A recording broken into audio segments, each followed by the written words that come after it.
Hello and welcome to another board game tutorial from the Blue Hand Gamers. I'm Cymrych Hughs, and today we're going to go over Munchkin Loot Letter.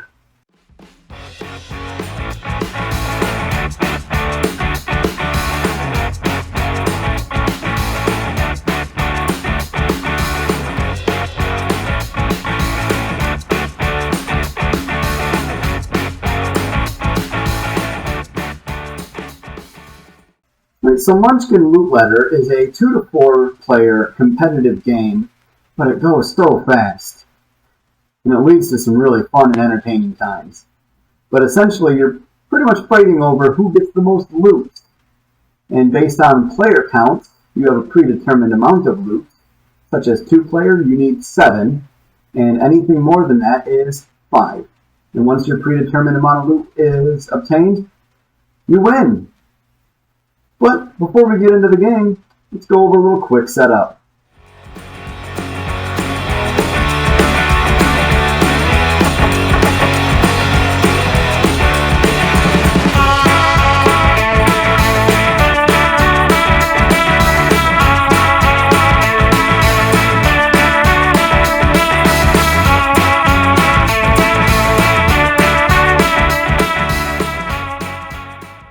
And that's really all there is for setup for this game. It's pretty straightforward, pretty easy.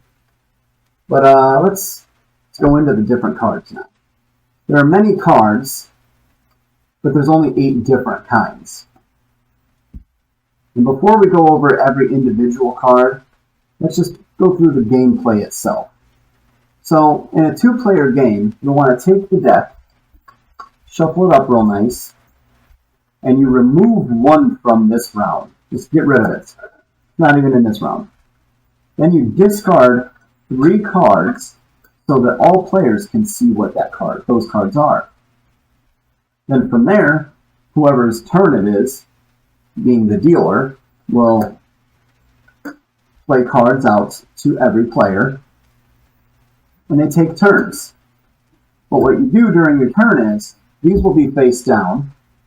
You draw an additional card for your turn, and you have to discard one of those cards, face up in front of you.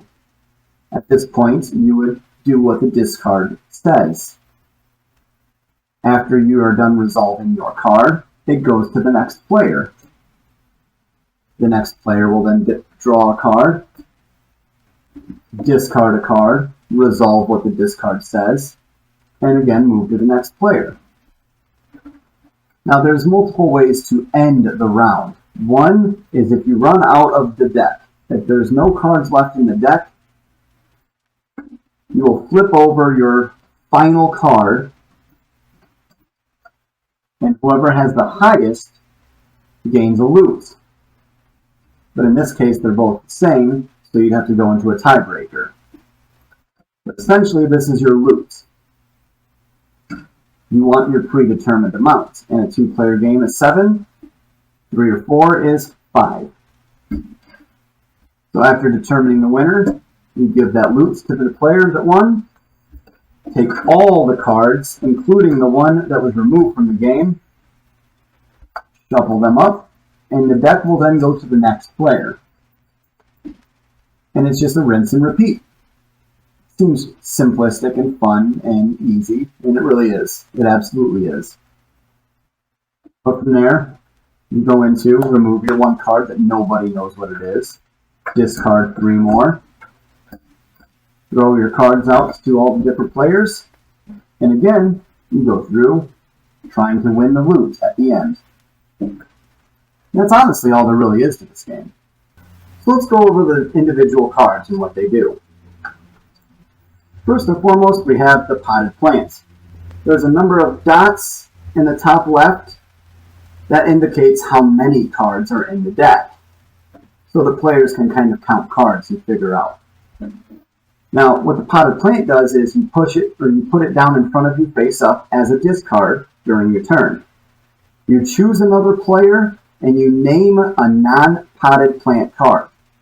Now, if that player has the named card, they're out of the round, and you move on to the next player. If it's only 2 players, then that player wins. Next, we have the mall rats. This one has a value of 2, and there are 2 of them in the deck. This card, when you discard it, allows you to look at another player's hands. Here we have the Duck of Doom, a value of 3 loot, and there are 2 of them in the deck. Now when you put this card down, what you're going to do is choose another player, and you compare whatever card is still in your hands. Whoever has the lowest value loot card is removed from the game.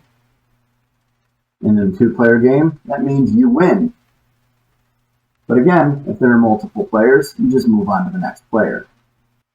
Here we have the Wishing Ring. It's a 4 value loot card, and there are 2 of them. When you discard this card, its resolve action is you are immune from any other player's discard actions.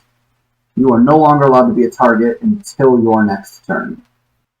Here we have the Net Troll, a 5 value. There are 2 of them, and when you discard him, you choose any player, including yourself, to discard your hand and draw a new card. The Dread Gazebo is a 6 value card. There's only 1 of them, and when you discard him, you actually trade your remaining hand with any other player. Here we have the Turbonium Dragon. He's got a value of 7, and there's only 1 of him. Now he has a special ruling. You don't really gain anything for discarding him. In fact, if you have a Net Troll or a Dread Gazebo in your hand, you are forced to discard him. So it really gets rid of a really nice high power card. And lastly, we have Loot. It is the highest value loot card in the deck. There's only 1 of it, and its value is 8. However, if you discard loot for any reason, you actually are removed from that game. Now play will continue until all players are either removed from the game and only 1 remains, or you reach the end of the deck, in which case, when you are supposed to draw another card, the game will actually end and all players remaining in game will compare their value loot card. In which case, the highest gains the loot. And that's Munchkin Loot Letter. It's quick, it's fun, it's kind of chaotic when you get into it, and I hope you guys enjoy it as much as I do. Have a good night.